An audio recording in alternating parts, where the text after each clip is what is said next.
Shasky, we're watching back the game yesterday. I know I was, the second game. And I didn't realize how closer it was. You talking about Hawks, Niners, Thursday night. Because that's what it's all about right now. Like the Warriors, we'll get into the Warriors a little bit. And Steve Kerr, I know, joined Damon and Ratto yesterday. We'll kind of recap what he said as they get ready for this 5-game road trip in San Antonio. But it's the playoffs. And it's Seattle week. And I was a little bugged last night, a little irritated.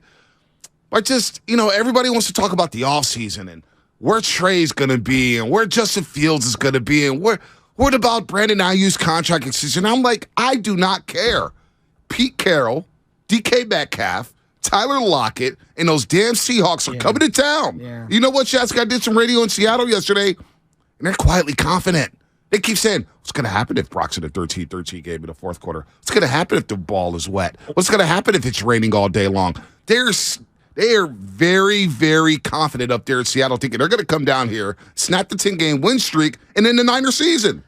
Couldn't I make the same argument about Geno Smith? What's he going to look like in a 13-13 Absolutely. game? No, I mean, I think it's a fair point for Seattle to pose. I think we're all asking that question, right? But I had the same questions about Jimmy Garoppolo. Right. What's he going to look like in his 6th, 7th playoff game, in a 13-13 score in the fourth quarter? We saw what happened. I mean, Jimmy Garoppolo, and I'm not trying to make this a Jimmy Brock thing, but just to give you an example of Jimmy has a lot of playoff experience, and in the fourth quarters, he's been miserable. His data in the fourth quarter undeniably tells you he's miserable in the fourth quarter. Now, I would chalk that up for a variety of reasons. Him self-inflicted as well.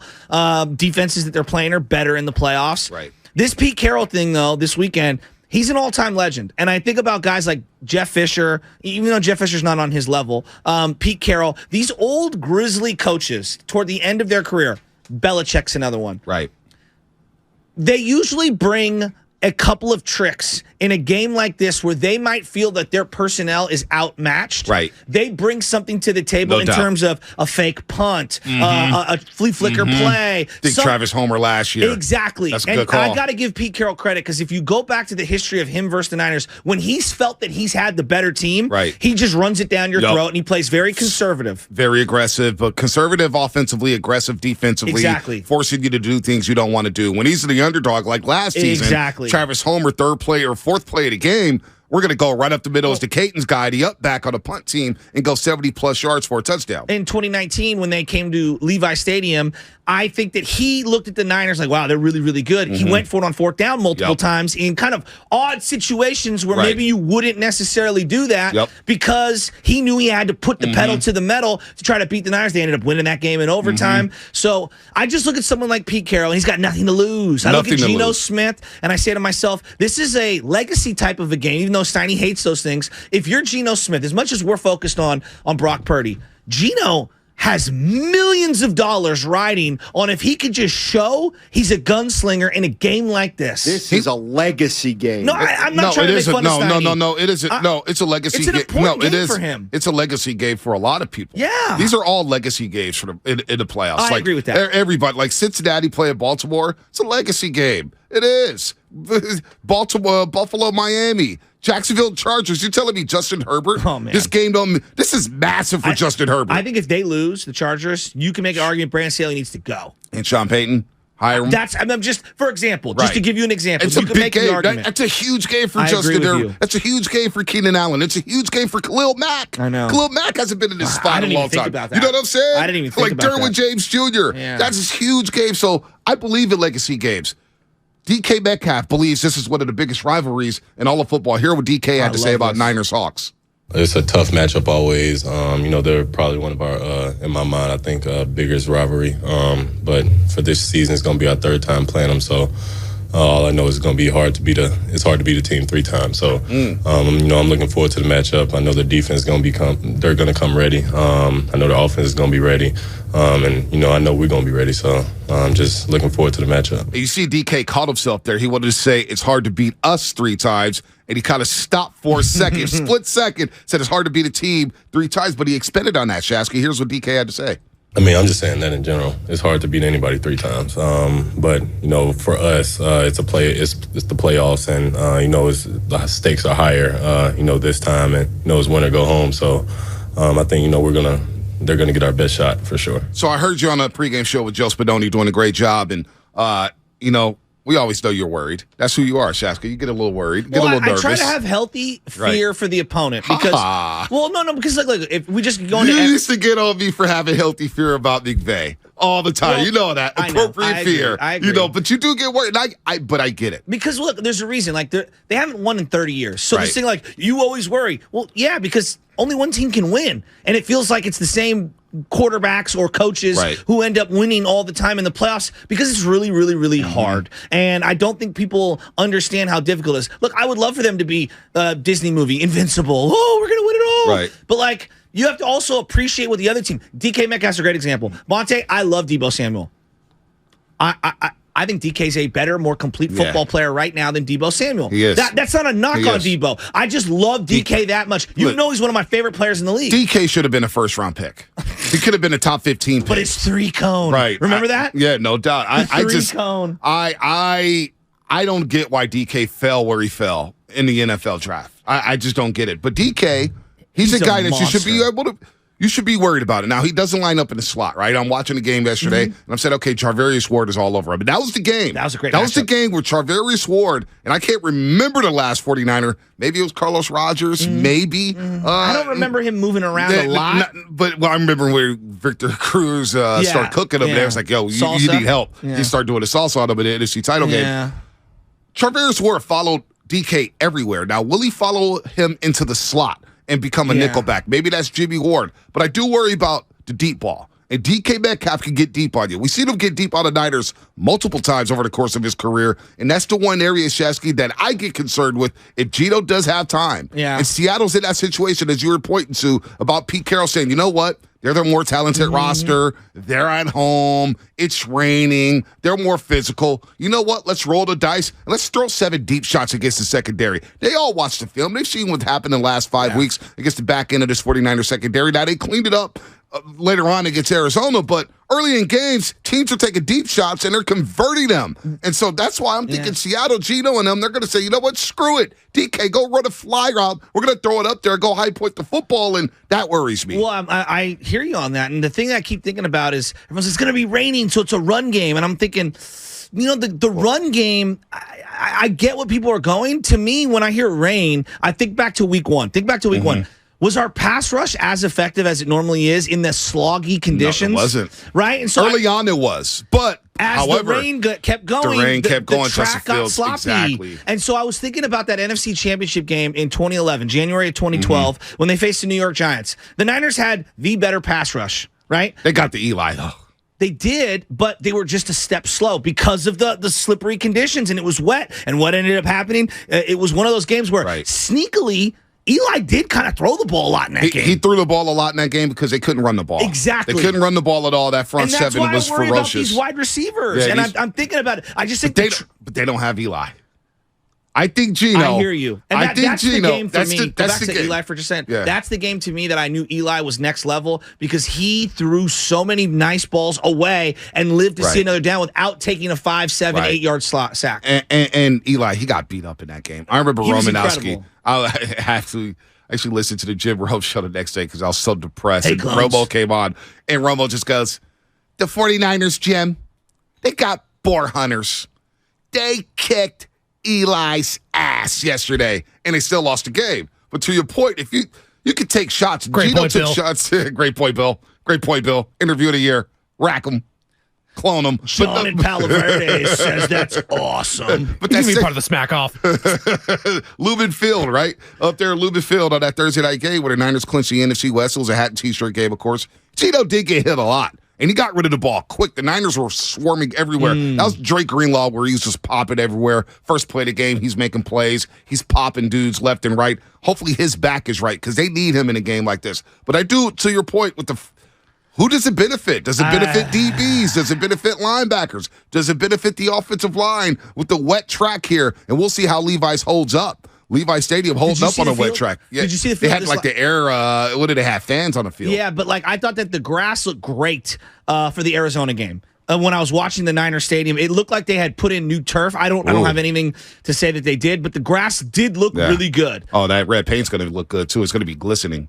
Oh, I can't wait for that. It's going to be glistening. But I thought that the grass, because we made a lot about the grass, the turf, and I know you know what? They switch it out 3 or 4 times a year. I thought about this. Remember the first 3 years of Levi Stadium? The turf was terrible. Well, was it Justin Tucker? Who was the kicker that went to go put their foot down in the ground and the turf popped up? I forget what kicker that was, but the turf was a topic of conversation for many, many years when Levi Stadium opened.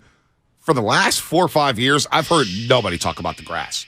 The grass has been in tip-top shape. It has. Credit to Jet York and the organization for investing in the field and making sure that grass surface is playable. Well, they take it out. From what I understand, I read an article on The Athletic where they switch the field out 3 to 4 times a year, depending on what's going on. And also them not having the amount of events that they had early on when the stadium first started, I think has eased up some of the foot traffic on that turf. No, the turf is playing.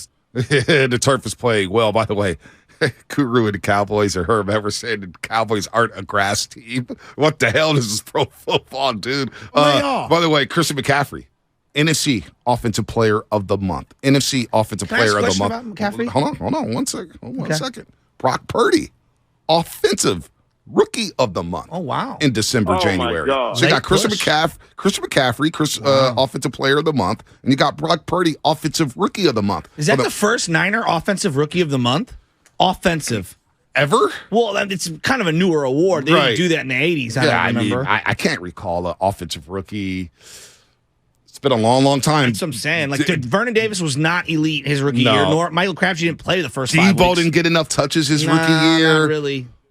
That's what I'm asking out loud. Brendan Ayuk probably didn't do enough his rookie year, and you had Justin Jefferson and CeeDee Lamb in the same class. I don't know. That's a great question. Had McCaffrey been here from week 1, I was listening to Spadoni as I was driving in looking for a coffee shop to be open. Found one on 425 Battery at Starbucks. Shout out Starbucks. But he asked a great question, and I'll pose it to you. Had McCaffrey been here since week 1, all his numbers are exactly the same. Is he the MVP of the league, or at least in conversation more? He would be in the conversation. Wouldn't you agree? Absolutely. And it's about time we start giving MVPs to players other than quarterbacks, although I looked at Mahomes' numbers and what he did. I'm like, come on, he's got to be the MVP. I mean, and they got rid of Tyreek Hill. Yeah, I know. He's got to be the MVP. Pacheco and McKinnon. Yeah, I mean, he's got to be the MVP. Jalen Hurts looking rusty last week, too, did not help. If he had a huge game, maybe you could have a conversation, but he looked bad. Missing the last 3 games, it's not good. Or 2 games and then looking rusty in the last one, not good. Christian McCaffrey, it's a great point. I'm trying to look at the numbers here in the last 5 weeks. Because you could make an argument he's their team MVP strictly for what he's done offensively to help change the dynamic of this team. So look at these numbers here, Shasky. Yeah. Since December 4th, where basically he got the Offensive Player of the Month award. 6 games, 101 carries, 505 yards, 5 yards a carry, 4 touchdowns, 35 targets in the pass game. Come on, man. 27 catches. 62 yards, 7 touchdowns. All right? This guy is an absolute baller. Excuse me, 3 touchdowns. 3 touchdowns, my bad. 7 total touchdowns. 7 total touchdowns, 500 rushing yards, over 260 receiving yards. And like the old Niners. That's over 700 scrimmage yards, by the way. He's sitting with 7-8 minutes to go in a lot of those fourth quarters. I know. I mean, that's kind of crazy. This guy has been the difference maker. He's been incredible. I mean, it's been crazy. Did you watch back the Arizona game? Oh, yeah. So they put a graphic up on the screen, and it was the top 5 players all time, per game, yards from scrimmage. It was like Jim Brown, Walter Payton, LaDainian Tomlinson, Christian McCaffrey. Wow. 122 yards from scrimmage per game, all time. I was like, that's crazy. Damn! Dude, this guy's a stud. This is why, I mean, I think fans, especially around here, I think they understand now why we were so excited to get this guy. I think from afar they thought he was more like Darren Sproles, like, kind of gadgety. Well, no, also I think people in the mindset, they saw the last 2 years or they saw the game logs and they thought, well, he's injury prone. Yeah. He doesn't play a lot. That's a good point. He can't give him 20 carries a game. You got to manage his touches or whatnot. You don't want to run him to the ground. I'm like, no. This dude wants 35 touches a game. Well, he had 211 in 10 games. And again, he didn't play a lot of fourth quarters. That's an average of 21 touches a game. And there's more targets because he drops some balls. He drops some balls. But like the fact that he is getting targeted, he's a factor in the passing game, which is all I wanted. Because all these paper cuts, Madsen and I were talking about a producer for Willett and Dibs yesterday.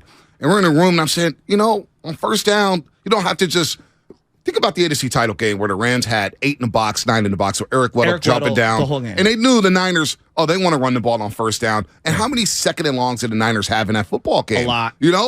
With McCaffrey, you could say, you know what, we're going to throw a little safe pass to McCaffrey in a flat, but he's going to get you paper cuts. 4 yards, 5 yards, 6 yards, 7 yards. He's always going forward. He's always going forward. He's always falling forward. So all of a sudden now, it's 2nd and 3, and the entire playbook is opened up. Now I can play action pass, hit you for a deep shot down the seam. I can run the ball, set up 3rd and short, or get a first down. He is such a difference maker, man. It's unbelievable. Well, it's interesting you brought up the game logs as people looking at them, because I was thinking, like, when you watch him, Niner fans have now watched him for 10 straight games with a very keen eye.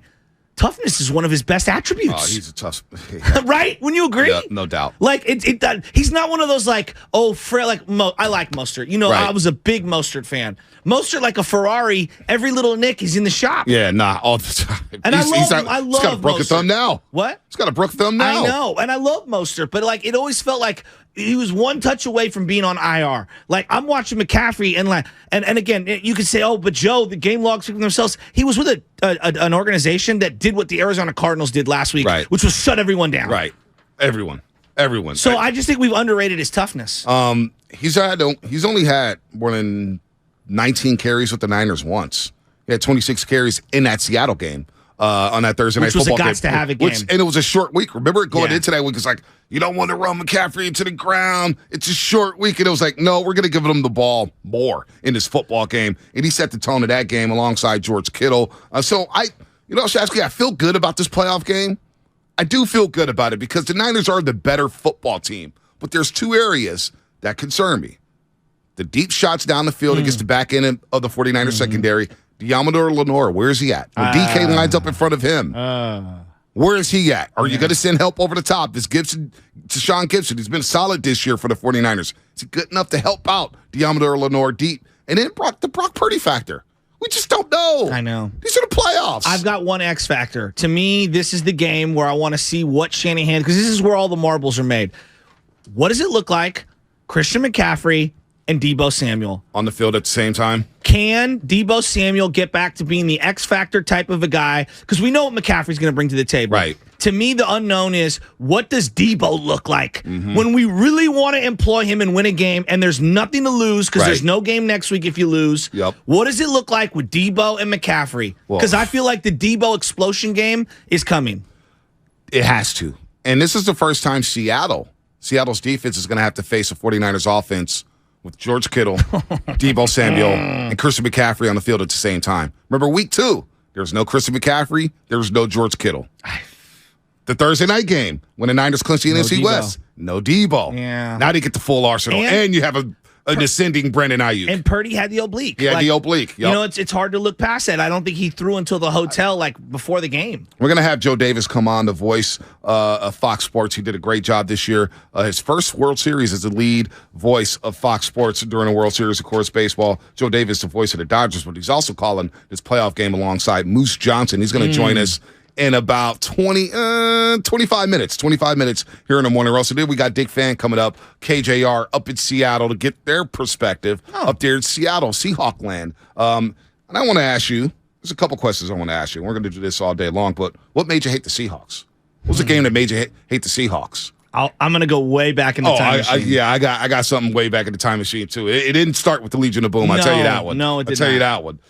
So why do you hate the Seahawks? 888-957-9570. What made you hate the Seahawks, I should ask? And then Brock Purdy. I do want to get into Brock Purdy because watching back the Arizona game, you brought it up, Shasky. First half was a little shaky.